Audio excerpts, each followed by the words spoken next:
कि कैसे प्रेगनेंसी के टाइम पे ही हम अपने निपल्स को फ्लैट और इन्वर्टेड होने से रोक सकते हैं। यस, पहले भी रोक सकते हैं।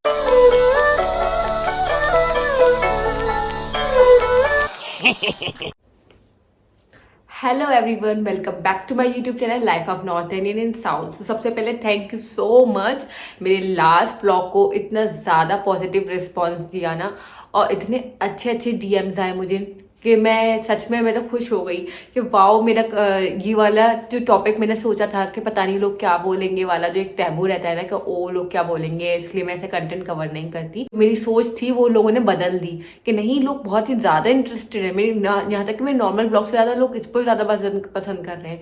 तो मैंने और लोगों ने मुझे ऐसे ऐसे कंसर्न पर्सनली डीएम कर करके पूछे ना, तो उसकी वजह से मुझे लगा कि मुझे जो इसका पार्ट सेकंड बनाना चाहिए। कि कुछ लोग चलो पर्सनली पूछ रहे हैं बट कुछ लोग नहीं पूछ पाते होंगे ना, तो इसलिए मैं सोचा कि इसका पार्ट सेकंड बनाते हैं और फिर उसमें कवर करते हैं जो बाकी के बचे हुए टॉपिक्स हैं। आई होप मेरा ये वीडियो भी आप लोगों को उतना ही और उससे ज़्यादा ही पसंद आएगा जैसे मेरा फर्स्ट वीडियो आप लोग पसंद कर रहे हो।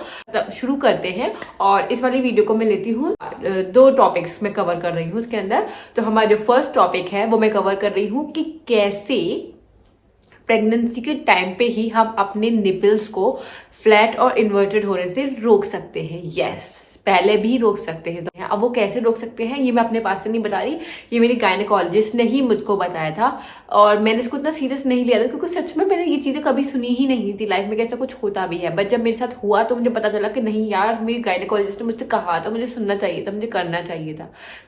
तो इसलिए जो लोग हैं अभी प्रेग्नेंट हैं, soon to be new moms होने वाली हैं, तो मैंने सोचा कि उन लोगों के लिए टॉपिक कवर करती हूँ कि कैसे आपको अपनी मम्मा बनने से पहले ही इस चीज़ के लिए तैयारी कर लेना चाहिए। क्योंकि जब आप एक बेबी आने वाला होता है तो आप सारी चीज़ों की तैयारी करते हो, उसके कपड़े लाते हो, घर में तैयारी करते हो, अपने खाने पीने की पूरी ऑलमोस्ट तैयारी कर लेते हो, कौन ख्याल रखेगा, कौन मालिश करने आएगा, कौन मम्मी आ रही है, दादी आ रही हैं, ये सारे ख्याल, ये सब प्लानिंग पहले से करने लगते हो। तो जब आप ये सारी प्लानिंग पहले से करने लगते हो तो आपको कोई ये क्यों नहीं बताता कि आपको पोस्ट डिलीवरी अपना ब्रेस्ट फीडिंग जर्नी में कैसी तैयारी करनी है, ये कोई नहीं बताता। क्योंकि ना मुझे लगता है कि ये वाले टॉपिक को किसी ने अभी तक स्टार्ट ही नहीं किया है कि आपको पता चले। जब ये आपके साथ हो जाता है तब आपको पता चलता है। मेरा 3rd month of pregnancy start हुआ था, end of 3rd month of pregnancy था। तो मेरे गायनेकोलॉजिस्ट ने मुझसे कहा था कि आपको ऑयलिंग करनी है अपने बेबी बम की, यानी कि अपने पेट वाले एरिया की। तो आपको उसका क्या क्यों करने की कहा था, इसलिए कहा था क्योंकि ना एक तो स्ट्रेच मार्क्स आने से भी रोकता है। चलो 10% आपके स्ट्रेच मार्क्स कुछ आ ही जाते हैं क्योंकि इतना बड़ा पेट होना होता है ना, तो थोड़े बहुत स्ट्रेच मार्क्स आ ही जाते हैं। लेकिन उसके पीछे एक रीज़न ये भी है, जैसे आपने सुना होगा ना क्रैक निपल्स, वो फट जाते हैं, फिर जब बच्चा उसमें फीड करता है ना तो वो जलन होती है बहुत ज़्यादा। तो ऐसा ही ना आपकी बैली पे भी होता है। अगर आप अपनी बैली को यानी कि पेट को मॉइस्चराइज नहीं करोगे, ऑयलिंग नहीं करोगे, तो जब उसमें पेट इतनी तेजी से बेबी बम ग्रो होता है ना तो वो भी फट जाता है और उसमें ना फिर आपको बहुत जलन और बहुत इचिंग होती है। और वो बहुत आप खुजाओगे ना तो उससे स्ट्रेच मार्क्स आपके डबल हो जाएंगे। अगर पहले आपके 2 या 3 आने वाले थे तो वो डबल से भी ज़्यादा हो सकते हैं। और आपको एक तरीके से डिस्कम्फर्ट भी तो फील होगा ना, क्योंकि जैसे बेबी जब फाइनल टाइम होता है ना आपका 8 मंथ से स्टार्ट हो जाता है, 9 मंथ के बीच में इतना रैपिडली बेबी ग्रो होता है, बहुत जल्दी जल्दी। वो एकदम ओवरनाइट आपको पेट में डिफरेंसेस आपको पता चलेंगे कि ओ आज इतना था, कल इतना हो गया, कल इतना हो गया। तो फिर वो आपके पास इतना फिर उस टाइम आप कुछ नहीं कर सकते अगर आप पहले से ऑयलिंग नहीं कर रहे होंगे। आपको वो जो क्रैक करने वाला इशू है ना वो आएगा ही आएगा। तो उसके लिए क्या है, आपको जो भी ऑयल आपके पास हो, चाहे वो आमंड हो, ऑलिव हो या फिर कोकोनट ऑयल हो, उसको लेके आपको डे एंड नाइट अपने बेबी बम की अच्छे से सर्कुलर मोशन में मसाज करना है। 2 मिनट्स कर लिएगा दोनों टाइम, कोई ज़्यादा ज़रूरी नहीं है कि आपको 10 मिनट 15 मिनट ही करना है। 2 मिनट्स 5 मिनट्स इन शॉर्ट आपको ऑयल अच्छे से लगा के अपनी स्किन में एब्जॉर्ब करना है। सेम चीज़ हमारी निपल के साथ भी है। आपको अपना निपल भी जब उसमें एकदम से ब्रेस्ट में मिल्क सप्लाई स्टार्ट होती है ना तो वहाँ पे भी सेम ड्राइनेस की वजह से क्रैक्स पड़ जाते हैं और वहाँ पे भी इचिंग स्टार्ट हो जाती है। तो मैं निपल क्रैक्स भी इसमें कवर करूंगी, लेकिन पहले मैं बता देती हूँ निपल्स को कैसे तैयार करते हैं, फ्लैट और इन्वर्टेड निपल होने से रोकना कैसा है। तो आपको क्या करना है कि आप जब मुझे गायनेकोलॉजिस्ट ने बताया था कि जब मेरा 7 मंथ का एंड स्टार्ट होने वाला था तो उसने मुझसे कहा था कि मुझे अब अपने ब्रेस्ट का भी मसाज स्टार्ट कर देना है सुबह शाम। और जब जब मैं ब्रेस्ट का मसाज करूँ तो मुझे एंड में अपने ब्रेस्ट का मसाज करने के बाद निपल को पुल आउट करना था, यानी कि ऐसे सर्कुलर मोशन में पूरे ब्रेस्ट का सब मसाज कर लिया, फिर जो निपल वाला पार्ट है उसका मसाज कर लिया और एंड में उसको पुल करना है लाइक दिस। ऐसे 10 to 15 टाइम्स कर लीजिए आप, इतनी जोर से भी नहीं तकलीफ हो जाए, बट आप उसको पुल करना है।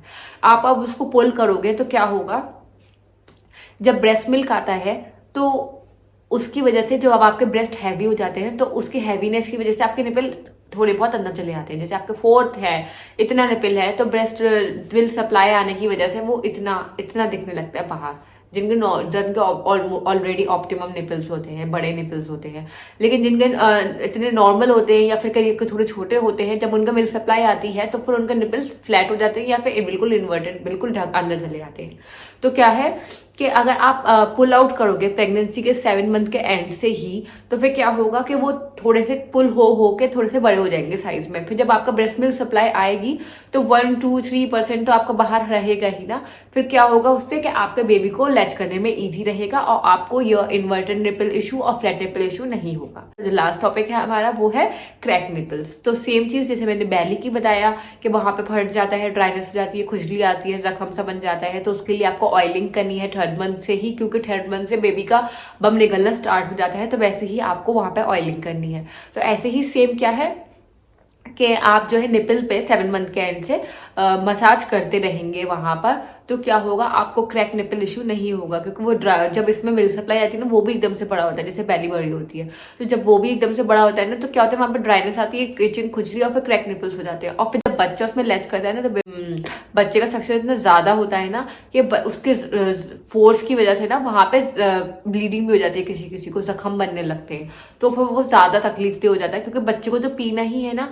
और वहां पे आपको टाइम भी नहीं मिलेगा कि आप उसको जो है अभी टच नहीं करवाओ कि नहीं मत करो अभी टच, मेरे थोड़े से कुछ ठीक हो रहे तो फिर मैं फीड कराती हूँ। अब फीड तो सिर्फ 2-2 घंटे पे करना ही है ना, तो इसलिए आपको कोई रिकवरी की भी प्रॉब्लम होती है। तो इसलिए अगर आप पहले से ही ऑयलिंग करेंगे तो आपको एक तो ये क्रैक निपल इशू नहीं होगा, बट अगर हो जाता है तो क्या करें।